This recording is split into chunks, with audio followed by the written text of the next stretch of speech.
ಇದು ಕೇಂದ್ರ ಸರ್ಕಾರ ವರ್ಸಸ್ ಅವರ್ ಸಿ ಎಂ. ನಾನು ಯಾಕ್ರಿ ತೈಲ ದರ ಇಳಿಸ್ಬೇಕು, ಹೋಗಿ ಮೋದಿ ಕೇಳ್ರಿ ಅಂತ ಹೇಳಿದ್ದಾರೆ. ಯಾರು?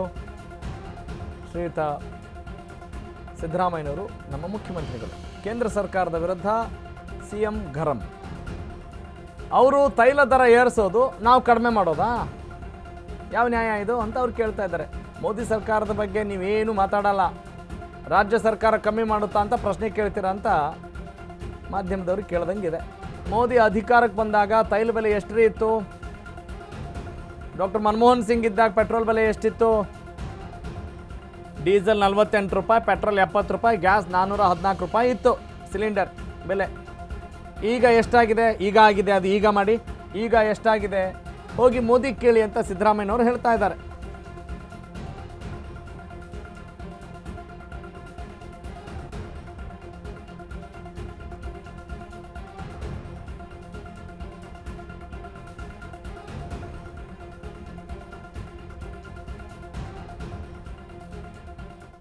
ಪೆಟ್ರೋಲ್ ಡೀಸೆಲ್ದು ಸರ್ ಅವ್ರು ಏರ್ಸೋದು ನಾವು ಕಡಿಮೆ ಮಾಡೋದ? ಅವ್ರಿಗೆ ನೀವು ಏನು ಮಾತಾಡೋದೇ ಇಲ್ಲ. ಅವ್ರು ಏರ್ಸಿದ್ರು ನರೇಂದ್ರ ಮೋದಿ ಅವರು ಅಧಿಕಾರಕ್ಕೆ ಬಂದಾಗ ಎಷ್ಟಿತ್ತು? ಮನಮೋಹನ್ ಸಿಂಗ್ ಅವರು ಎಷ್ಟಿತ್ತು? ಪೆಟ್ರೋಲ್ ಬೆಲೆ 48 ರೂಪಾಯಿ. ಪೆಟ್ರೋಲ್ ಬೆಲೆ, ಡೀಸೆಲ್ ಬೆಲೆ 48 ರೂಪಾಯಿ. ಪೆಟ್ರೋಲ್ ಬೆಲೆ 70 ರೂಪಾಯಿ ಇತ್ತು. ಗ್ಯಾಸ್ ಬೆಲೆ ಎಷ್ಟಿತ್ತು? 414. ಈಗ ಎಷ್ಟಾಗಿದೆ? ಮತ್ತೆ ಯಾರು ಮಾಡೋದು ಇದನ್ನ? ಮಾಡಿದ್ರೆ ಇವ್ರು ನೀವು ಕಡಿಮೆ ಮಾಡಿ ಅಂತ. ಪೆಟ್ರೋಲ್ ಡೀಸೆಲ್ದು ಸರ್ ಅವ್ರು ಏರ್ಸೋದು ನಾವು ಕಡಿಮೆ ಮಾಡೋದ? ಅವ್ರಿಗೆ ನೀವು ಏನು ಮಾತಾಡೋದೇ ಇಲ್ಲ. ಅವ್ರು ಏರ್ಸಿದ್ರು ನರೇಂದ್ರ ಮೋದಿ ಅವರು ಅಧಿಕಾರಕ್ಕೆ ಬಂದಾಗ ಎಷ್ಟಿತ್ತು? ಮನಮೋಹನ್ ಸಿಂಗ್ ಅವರು ಎಷ್ಟಿತ್ತು? ಪೆಟ್ರೋಲ್ ಬೆಲೆ 48.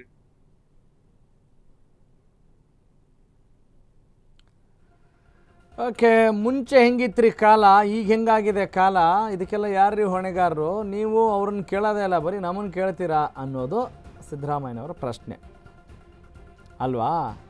ಯುದ್ಧ ಬಂತು, ಅದು ಬಂತು, ಪೆಟ್ರೋಲ್ ಡೀಸೆಲ್ ಕಡಿಮೆ ಬಳಸಿ, ಚಿನ್ನ ತಗೊಳ್ಬೇಡಿ, ಇದನ್ನೇ ಮಾಡ್ತಾ ಹೋದರೆ ಏನು ಕತೆ ಅನ್ನೋ ಒಂದು ಸಾರಾಂಶದ ಉತ್ತರವನ್ನು ಕೊಟ್ಟಿದ್ದಾರೆ.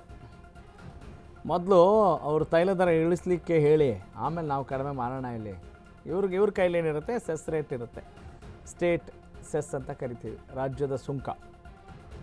ಅದ್ರ ಮೇಲೆ ಕಡಿಮೆ ಮಾಡಬಹುದು. ಅರೆ, ನಮಗೆ ಮಾತ್ರ ಹೇಳ್ತಿರಲ್ಲ, ಅಲ್ಲಿ ಅವರು ಮಾಡೋದು ಸರಿನಾ ಅನ್ನುವ ಒಂದು ಪ್ರಮುಖ ಪ್ರಶ್ನೆಯನ್ನು ಮಾಧ್ಯಮದ ವರದಿಗಾರರಿಗೆ ಮುಖ್ಯಮಂತ್ರಿ ಸಿದ್ದರಾಮಯ್ಯನವರು ಕೇಳ್ತಾ ಇದ್ದಾರೆ. ಆಮೇಲೆ ಮುಂಚೆ ಎಷ್ಟಿತ್ತು? ಮೋದಿ ಅಧಿಕಾರಕ್ಕೆ ಬಂದಾಗ ಎಲ್ಲ ಕಡಿಮೆ ರೇಟ್ಸೇ ಇತ್ತು ರೀ. ನೀವು ಅಷ್ಟು ಟ್ರಿಲಿಯನ್ನು ಇಷ್ಟು ಟ್ರಿಲಿಯನ್ ಎಲ್ಲ ನಾವು ಎಕನಾಮಿ ಮುಂದಿದ್ದೀವಿ, ಲಾಭದಲ್ಲಿದ್ದೀವಿ ಅಂತೆಲ್ಲ ಹೇಳ್ತಿರಲ್ಲ, ಏನು ನೀವೇನು ಪ್ರಶ್ನೆನೇ ಮಾಡಲ್ವಲ್ಲ ಅವರಿಗೆ ಅಂತ ಸನ್ಮಾನ್ಯ ಸಿ ಎಂ ಸಿದ್ದರಾಮಯ್ಯನವರು ಕೇಳ್ತಿದ್ದಾರೆ. ನೋಡ್ರಿ, ಪ್ರಜಾಪ್ರಭುತ್ವದಲ್ಲಿ ಎಲ್ರಿಗೂ ಹಕ್ಕಿದೆ ಮಾತನಾಡಲಿಕ್ಕೆ, ಕೇಳ್ತಾರೆ. ಮುಖ್ಯಮಂತ್ರಿನೂ ಒಬ್ಬ ಪ್ರಜೆಗಳು ಪ್ರಜೆನೇ. ಆದರೆ ಜನಸಾಮಾನ್ಯರ ಅಳಲು ಏನಿದೆ ನಿಜಕ್ಕೂ ಅದನ್ನು ನಾವು ಪ್ರಶ್ನೆ ಮಾಡಲೇಬೇಕು. ಅಗತ್ಯ ವಸ್ತುಗಳ ಬೆಲೆ ಏರಿಕೆ ಆದಾಗ ಖಂಡಿತವಾಗ್ಲೂ ನಾವು ಅದನ್ನು ಪ್ರಶ್ನೆ ಮಾಡಬೇಕು. ಆದರೆ ಬೆಲೆ ಏರಿಕೆಯ ಜೊತೆಗೆ ಸಂಪಾದನೆಯೂ ಜಾಸ್ತಿ ಆದಾಗ ಅಲ್ಲಿ ಡೈರೆಕ್ಟ್ಲಿ ಪ್ರಪೋರ್ಷನಲ್, ಆವಾಗ ಆ ಪ್ರಶ್ನೆ ಬರಲ್ಲ. ಯಾವಾಗ ಸಂಪಾದನೆ ಕಡಿಮೆಯಾಗಿ ಬರೀ ನಮ್ಮ ಅಗತ್ಯ ವಸ್ತುಗಳ ಬೆಲೆ ಏರಿಕೆ ಆಗುತ್ತೋ ಆವಾಗ ಪ್ರಶ್ನೆನ ಖಂಡಿತವಾಗ್ಲೂ ಮಾಡಲೇಬೇಕು, ಯಾವುದೇ ಪಕ್ಷ ಇರಲಿ, ಯಾವುದೇ ಸರ್ಕಾರ ಇರಲಿ. That is the point.